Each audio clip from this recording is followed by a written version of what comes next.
Hello and welcome to Granada Reports. We're live with the news in the northwest. Hello, thanks for joining us. Here's what's coming up on the programme.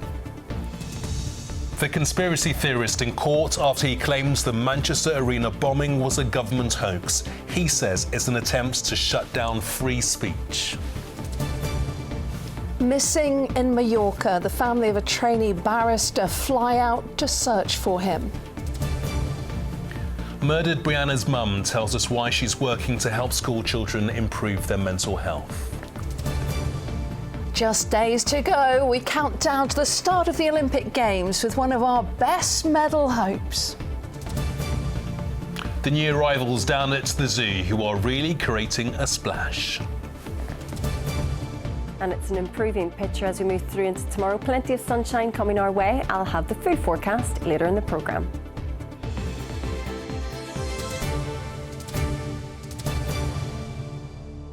So please do stay with us. But first tonight, a court's heard a conspiracy theorist claims the Manchester terrorist attack, which killed 22 people, was an elaborate hoax by government agencies. Martin Hibbert and his daughter Eve were the closest people to the bomber to survive and suffered life-changing injuries. They're suing Richard D. Hall. He claims to be an investigative journalist and says the attack never happened. He claims crisis actors were used instead, faking their injuries. The court heard how he'd gone to Eve's home in Bolton and filmed her in her wheelchair leaving the house. Our correspondent Elaine Wilcox is following the case of the High Court in London. Elaine. Yes, Martin Hibbert was in court sitting just a few metres away from the man who claims the arena bomb attack was faked by government agencies looking to push through new security measures. Martin Hibbert and his daughter Eve are suing Richard D. Hall for harassment, describing how his videos and his website had left them feeling scared and unsafe, with Eve describing him as the stalker man. Now, Mr. Hall arrived at court with around 20 supporters carrying 2 books in which he claims the bomb attack did not happen. In court, he said he'd gone to Eve's home in Bolton and filmed the teenager in her wheelchair with her mum because he claims they were crisis actors and they were faking their injuries. In fact, he said Eve, in his view, he believed Eve was disabled before the attack. Now, Martin Hibbert suffered 22 shrapnel wounds in the terrorist attack. One of those bolts hit his daughter in the head, causing catastrophic brain injuries. He said along with Eve's mom, he'd tried to shield her and keep her out of the public eye. But barrister Paul Oakley for the defendant suggested Martin Hibbert couldn't complain about harassment because he'd written a book about his experience and had put Eve in the spotlight. And Elaine, Martin Hibbert himself has been giving evidence too. What's he been saying? Yes, that's right. Martin Hibbert said he was a proud dad, and in telling his story, of course, he would mention his daughter Eve. But the barrister suggested his decision to sue was, in his words, a chilling attempt to shut down free speech and try to stop conspiracy theorists making money. Mr. Hibbert said the trolling was so bad that he didn't want to go out on his own, even to walk to his car, and that his wife and Eve didn't feel safe any longer. He said he was suing to stop the distressing lies and to try to protect his daughter. We'll hear from Eve's mum tomorrow morning. Elaine at the High Court, thank you. The mother of the murdered teenager, Brianna Giles, says mindfulness helped her through the darkest time of her life. She's urging the government to roll out her mental well-being in schools campaign. Yes, Esther Giles told Granada Reports she wants to give the gift of mindfulness to children to help people deal with anxiety and stress. Her campaign's already been introduced at her daughter's old school in Warrington. Anna Yosef has this report. 3, 2, 1, shake. Movement and a moment of stillness. These teachers are being taught mindfulness techniques to help improve mental well-being, techniques they can pass on to their pupils. It's part of a campaign led by the mother of Brianna Jai, the teenager murdered in a park in Warrington in February 2023.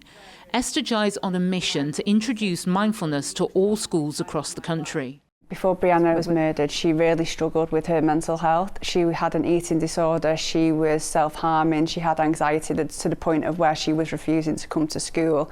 I have experienced, I've practiced mindfulness for 10 years now, and I know how much mindfulness helps with like mental resilience, empathy and self-compassion. And after Brianna's death, I realised that so many other young people are really struggling, and I think it's really important to get mindfulness into schools at a young age so that we can help young people with the mental health and also build empathy and unity within our communities. How has mindfulness helped you in dealing with some really dark times? I know that mindfulness has enabled me to build a level of mental resilience, and I liken it to like mental strength, just as if you were to go to the gym and you were to build muscle through resistance training. It's the same kind of thing but for your mind. And in the past I've struggled with mental health issues when I was in my early 20s, and I know that if what happened to Brianna happened to me then, before I had the mindfulness tools in place, then it would have been a completely different story, and I really do believe that mindfulness saved me in my darkest time. To date, the Peace and Mind campaign set up in Brianna's memory has raised more than £100,000, enough to train a mindfulness teacher in every school in Warrington. Today's training session was at Brianna's old school, where mindfulness is already part of the curriculum. We had lots of feedback after the first session to say things like it's really helped them when they're going to sleep. That's one of the things that lots of teenagers struggle with, is sleep at night, and doing a mindfulness practice beforehand has really helped them.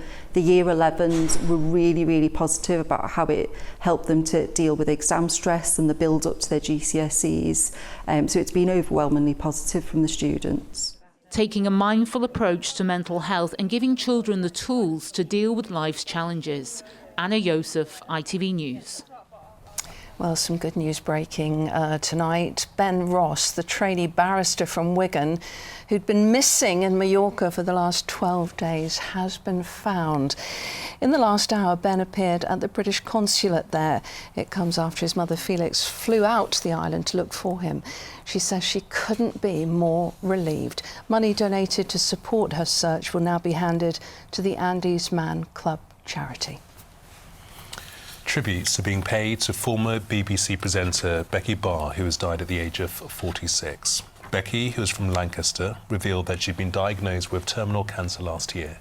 She spent 6 years working as reporter and presenter at BBC North West Tonight before a career change saw her join Lancashire Fire Service. Today, her former colleague Roger Johnson said she was courageous in so many ways. Yeah, and our thoughts are with Becky's family and her many friends tonight. A lovely person and a very well-respected presenter. Well, still to come tonight. Riding to remember. Travis, who survived a terror attack, gets a special honour on the final stage of the Tour de France. And we have plenty of sunshine coming our way through tomorrow. It is an improving picture. I'll have the full forecast coming up shortly. And Charlene has details of the ITV news a little later this evening.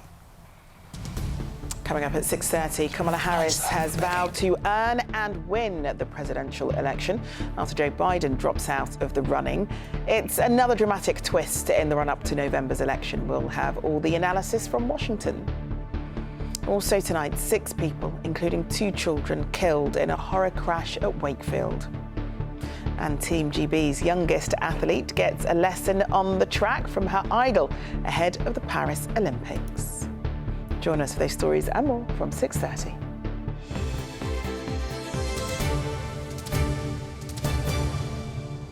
Yeah, and we'll have much more of the Olympics in a few moments' time, so do stay tuned. Well, next tonight, the young man from Blackburn who broke nearly every bone in his body in a terror attack. Travis Frayne was the only representative from the UK to join the last leg of the Tour de France to raise awareness of terrorism. Yeah, Travis was caught in the terror attack on Westminster Bridge 7 years ago. He joined me earlier and told me what it was like to share the experience of a tribute bike ride with others who'd been through similar experiences of terrorist attacks. It was incredibly moving. And obviously a great privilege to have taken part in the ride. This is the 4th time that they've organised a cycle ride of this kind, bringing together victims of terrorism from around the world. But of course, this year felt that bit more special because the finish line of the Tour de France was on the spot where a terror attack happened in Nice just a few years ago. That must have been very difficult for some of those taking part. Why was it so important for you, Travis, to go to represent this country there? I think it's important that that we are represented at these events, and often, unfortunately, when I attend these kind of events internationally, a lot of the victims here reflect upon the fact that, sadly, as things stand, the UK is lacking in terms of support for victims, and we are lagging behind our international colleagues. But I think it's important that we learn from what works and what doesn't work in other countries by having those conversations, so that we can bring that home to the UK and hopefully try and influence the government to improve things. Well, I suppose the new government here has a lot on their plate. So what do you want from them exactly? The threat of terrorism has not gone away, and actually they inherit a legacy, they inherit a large workload, I should say, of thousands of British victims of terrorism who over the past few years have been really struggling. And I think perhaps even more importantly, it's not just those who are already victims of terrorism we have to think about. We have to look to the future and recognise that other attacks may happen again in future, and we need to have that support in place before it is needed. That's such a terrible thought, isn't it, that these are things that are waiting to happen now. What support, though, do you think there needs to be for survivors of terror attacks like yourself? So we could be here all day talking about this, but primarily I think there are a few issues that are key to needing improvements. One of these, of course, is mental health, and I say of course because I think mental health services in general are under a lot of stress, and I think everybody admits and recognises that they need improvements, but that access to mental health provision can be integral for victims of terrorism. We also need to consider things like commemoration and memorialisation, how we as a country and as a society remember what has happened to those victims in order to ensure that we don't forget when we're looking to the future. Now, there are other issues as well, things like financial compensation, access to legal assistance, all of these things that I think a regular member of the public would take for granted, which often, sadly, are simply not available to victims of terrorism. And it's integral, I therefore believe, that we need to have a sort of cross-government, cross-departmental approach to addressing this issue, to ensure that people don't fall through the gaps as they are doing at the moment. Travis, on a personal note, what was your experience like? Because you were run over by a terrorist, you had multiple broken bones, and I just can't even begin to imagine the psychological harm involved in that too. Not a day goes by where I don't think about the impacts of that day, but I think it's important for me personally that I try and find some positive to come out of something so horrific, and that's why I'm so passionate about trying to get the government to adopt these changes in support for victims so that other people in the future don't have to go through what I and my friends and many thousands of other victims have already been through. Travis Frayne, thank you so much for joining us. Thank you. Yeah, and we'll be watching with interest to see the progress of his campaign. Well, next up, a petition to install ramps to help animals escape from the Bridgewater Canal has attracted more than 30,000 signatures. Yes, Kay Hedford from Astley is campaigning for the ramps after witnessing many deer in distress in water. Tasha Kachiri has been to meet her. This is where I'm focusing on the deer ramps to be installed. Yeah. As you can see, it's all open fields and the deers find themselves in the canal. Kay Hedford walks down this stretch of canal every morning. One of those mornings, she witnessed something she never expected. There was a deer in the canal just here, so I decided to get in the canal and try and rescue it, and it didn't. Unfortunately, it sadly drowned, which was horrendous. The noises that it made, I just felt so helpless for it. And another one in the canal. Kay says these sights have become a regular occurrence on her walks. Daily, there's an animal, mainly deer, trapped in the canal. They can't get out due to the high sides. It's really upsetting, and when you can't physically do anything to help it, and you know that it's going to drown. The mum of 3 launched a petition in May to install ramps to help deer and other animals get out of the canal. More than 36,000 people have already signed it. She's campaigning for a scheme similar to one in Doncaster. Mounds of stone were used on the edge of the canal to allow animals to climb out. I think all the canals should have some kind of access for animals to get out, because wildlife, it definitely matters to people. The Bridgewater Canal is owned by the company Peel, which Kay will be meeting with to discuss how they can work together to make the canal safer for wildlife. Tasha Kachiri, ITV News, Astley. Well, it's time for sport now, and we've had the Euros. Now it's time for the greatest show on earth, and we're not talking about Granada reports, Mike. No, we're not. It is always special, isn't it, when this comes around? The Olympic Games get underway this week. The opening ceremony is on Friday in Paris, and throughout this week we're going to be speaking to some of the Northwest's big medal hopes, and we begin with arguably the biggest hope of them all. 800-metre runner Keely Hodgkinson won a silver medal on her Olympics debut 3 years ago, aged just 19.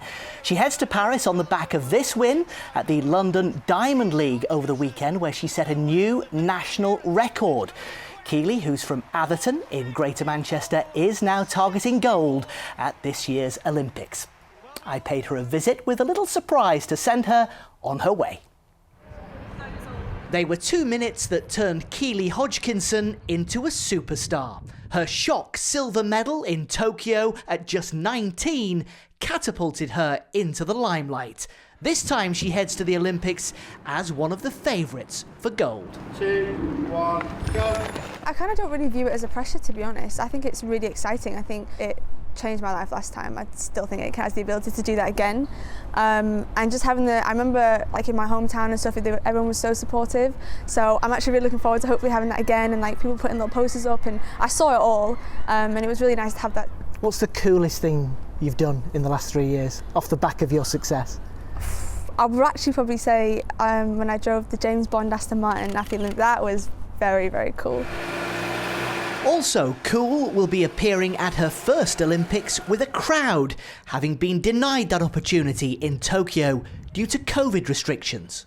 Yeah, I'm actually really excited for that, to be honest. I've heard great things. And even having my family there, like they missed the Olympics last time, so hopefully to be able to celebrate a moment with them this year is going to be extra special, so I think it'd be really cool. Keely just, I don't want to say she floats through life, but it comes a lot easier to her, and Tokyo is that great example. You know, she went to that first Olympic Games, and I think she's the only member of the Great Britain athletics team in track and field who's ever won a medal on their first time of going to Olympic Games. She just turned up and was like, my coaches said I can do this, I'm in this shape, I'll do it. Keely's so laid back that she almost missed the medal ceremony in Tokyo. She went to the toilet and got lost in the stadium. I was getting phone calls from Japanese people saying, where is Miss Hodgkinson? I'm like, I have no idea. It was American Athing Mu who kept Keely off the top of the podium in Tokyo. Her withdrawal through injury now leaves Kenya's world champion Mary Mora as her greatest threat. I just love getting up for that competition. It brings out the best in me. We create some really fast times, some really exciting races, and I think it's going to take an extra special race to whoever wins the golds, but hopefully that's me. As you can tell, Keely is an athlete who thrives under pressure. She's full of belief, and she's not alone. I've been to your old school. They are bursting with pride at everything you've achieved. The staff there and the students wanted to send you a good luck message, so here you go. Hi Keely, we're all really proud of you at Fred Longworth High School and what you've achieved already. Thanks for being such a good role model to students and staff in the whole community. We really hope you do well in the Olympics, bring home the gold. Good luck Keely, you've got this. Hi Keely, it's Mrs Neild, wishing you all the luck in the world for the Paris Olympics. Go smash it! Good luck Keely, bring that gold home! She would have hated that. And I just want you to know how much of an inspiration you are to the students and to the staff as well. Aww. We're all really rooting for you. We believe in you. Go on, kid, you could do it. No pressure then, sis. That was good. How much did you pay her? What does that feel like to watch that? Oh, I think it's just, sometimes you don't realise that it actually might impact some people, and you know, to anyone who is aspiring athletes and stuff, I think it's nice to, inspire the generation. I never really viewed myself as someone like that, but I guess I am in a way. So what would it mean to you to bring a gold medal home from Paris? I don't think I can put that into words, to be honest. I've imagined it a million times. I think it would be very emotional, just because I literally put everything into this. Like, I work so hard every single day, but more importantly, I'd just love to share that moment with the people that have supported me all this time. And that means more moments like this. Keep everything crossed. And you can see lots more of that interview with Keely on ITVX. Well, as one career takes off, another is drawing to a close. Cycling legend Sir Mark Cavendish says this year's Tour de France was his last. The Isle of Man hero won a record 35th stage during this year's race, which ended yesterday with a celebration of his Tour de France career. Cavendish has, though, stopped short of announcing his retirement completely from the sport. I've been very, very lucky to have the career I've had, to work with the people I have, to meet the people I have, and to be able to live a dream. It's taught me a lot about myself. It's taught me a lot about how to be a father, and that's the biggest thing I take from the sport, really. And finally, one piece of football transfer news to bring you. Everton's Amadou Onana has completed a move to Aston Villa today for a fee of £50 million. And that is your sport, guys. Loving the sport tonight, packed with wonderful things. Thank you, Lucy. Keely, isn't she amazing? She is. The thing I like about Keely that I really admire about it, she thrives under pressure. Yeah. She's gutted that Athing Mo, who won the gold at the last Olympics, isn't there. She wanted the opportunity to line up against her and beat her this time, but it's not a foregone conclusion. There's plenty of other competitors in the field, but wow, she's got a big chance. She makes it look so easy, doesn't she? And it's great to see her enjoying it so much. Mike, thanks so much for that. OK, well, prepare yourself now for some rather cute pictures of 11 rare baby penguins who've hatched at Chester Zoo. Yeah, it is the most to be born in one go for more than a decade. Yeah, keepers say that they're flourishing. They're all named after plants. It's a bit odd, really, for penguins. Nettle, thistle and dandelion among the confirmed names. Andrew Fletcher's been to see them. Feeding time at Chester Zoo's Penguin Island is taking a little longer this summer after the arrival of a bumper brood of chicks. 11 baby Humboldt penguins were born in April, the most to emerge during hatching season at the zoo for more than a decade. Keepers have worked overtime to nurture the chicks to the stage where they can leave the nest and join their parents in the water. It means a lot to us, so we put a huge amount of work into getting these chicks to where they are now. Not as much work as the parents, obviously, but the whole team, we work extra hours to make sure they're fed enough throughout the day. We're up to our elbows in penguin poop once a week when we clean all our nests and everything, so it's very intensive for the whole team. So really getting all of the chicks through at the end and getting to put the tags on and get their names, picking names for each of them, that's like the big reward that comes from all that hard work. The chicks have been named after plants. Tulip, thistle, yarrow and the rest of the brood have bloomed, trebling in size over just 3 months. We can tell them apart because they're different colours to the adults, so they don't have the really distinctive black and white banding that the adults have. They're more of like a silvery grey and then they're white on the bottom. But this time next year they will start to lose that juvenile coat that they've got, and then they'll have a molt and they'll look like all the rest of the adults. The success of the breeding programme is good news, not just for the zoo, but also for the conservation of the species, which is under threat in its native South America. They're struggling to find their food in the wild, and they're also affected by climate change, so their populations are in decline. So every penguin bred in captivity is helping to keep that kind of backup population and keep the genetics diverse as well, in case worse came to worse and these birds ever did need to go back out into the wild, which hopefully is a very long way off. With the school holidays getting underway, the zoo's preparing for its peak visitor period and expecting its expanded penguin colony to be the star attraction. Andrew Fletcher, ITV News in Chester. Look at them go. Very cute indeed. Here's Louise. Mom, wet wipes, toilet or bin? Bin. Why? You know United Utilities sponsors ITV Granada weather. Hello there, good evening. After a grey and damp start this morning, plenty of sunny spells developed through the day, just one or two scattered showers, and that's really how our weather looks this week. Quite a changeable outlook, but tomorrow looks likely to be the best day of the week. Plenty of sunshine, one or two isolated showers over the Pennines, and it will feel quite warm if you're out and about. Looking at the pressure sequence, low pressure's moving off to the east. Any scattered showers through today will now move off.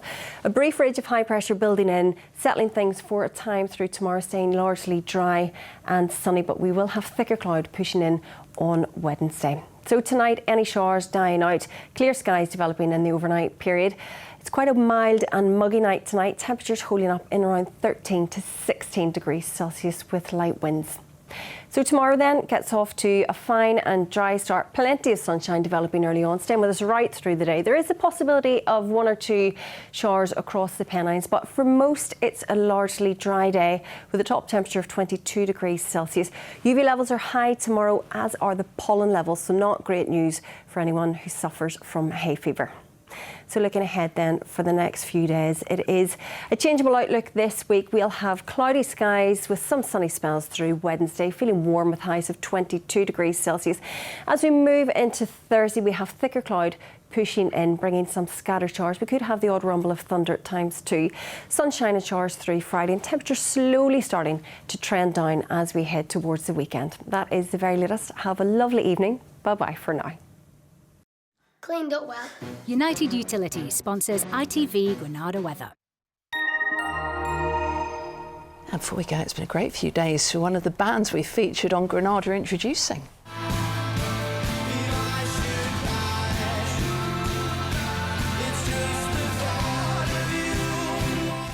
The Lathams, who first appeared on our programme 4 years ago, have played a homecoming gig in Wigan to a crowd of nearly 14,000, their biggest show to date. Yeah, it all happens in Wigan. It's also been announced they're performing at the Super League Grand Final at Old Trafford in October. Good for them. Yeah, you saw them here on Granada Reports first. Bye-bye. Bye-bye.